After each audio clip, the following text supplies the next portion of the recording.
दो बेटी के बावजूद भी एक पत्नी ने अपने पति को खत्म कर दिया, सिर्फ इसलिए क्योंकि वो बेरोजगार और शराब पीता था। उस पत्नी ने अपनी दोनों बेटियों को अपने जेठ के घर भेज दिया। 18 मई को पति और पत्नी के बीच में विवाद हुआ।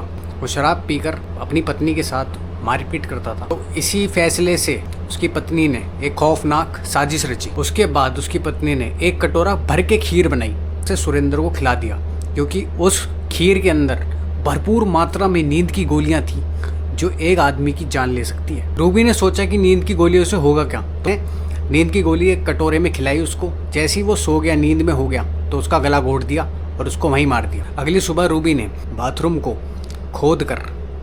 खोदा। खोदने के बाद जो उसका शव था उसके पति का, उसको उसके अंदर डाला।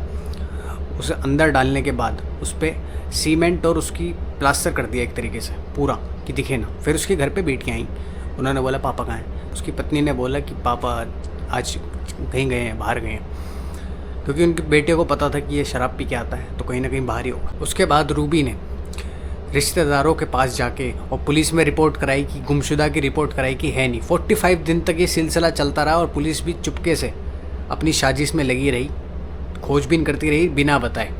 लेकिन वो दुखड़ा रोती रही सबके सामने, रिश्तेदारों के सामने और पुलिस के सामने कि मेरा पति गुमशुदा हो गया, गुमशुदा। जब रूबी से सवाल पूछे गए, सवाल जब उससे गंभीरता से पुलिस वालों जब पूछते थे उससे सवाल, तो उसकी हालत ख़राब हो गई कि ये क्या, जब पूछताछ होती है तो पुलिस वाले की नज़र गलती से उसकी बाथरूम पे गई कि नई नई टाइलें, पहले तो ख़राब था, टाइलें क्यों बिछाएंगे नई नई। तो वो घबरा गई, ये देख के घबरा गई और पुलिस को शक हो गया कि हाँ कुछ ना कुछ गड़बड़ है, कुछ ना कुछ गड़बड़ है। जब सुरेंद्र के बैंक अकाउंट से लगातार पैसे गायब होते जा रहे थे तो पुलिस को शक हुआ कि जब वो मर चुका है तो फिर उसके बाद भी उसके पैसे कैसे निकल रहे हैं एटीएम से।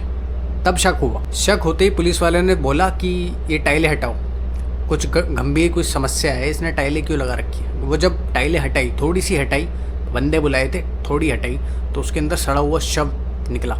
रूबी शर्मा को पकड़ लिया गया है और उसको जेल भेज दिया गया है क्योंकि वो आरोपी है। तो हमेशा याद रखना, आरोप करते हुए ये मत सोचना कि आप फंस नहीं सकते या कुछ नहीं हो सकता। जिसने आज तक आरोप करा है, जो भी आरोपी है वो पकड़ा ही गया है, भले ही वो काम छोटा हो या बड़ा हो, वो पकड़ा ही जाता है। तो मेरा आपसे यही निवेदन है कि ऐसे गलती ना करें।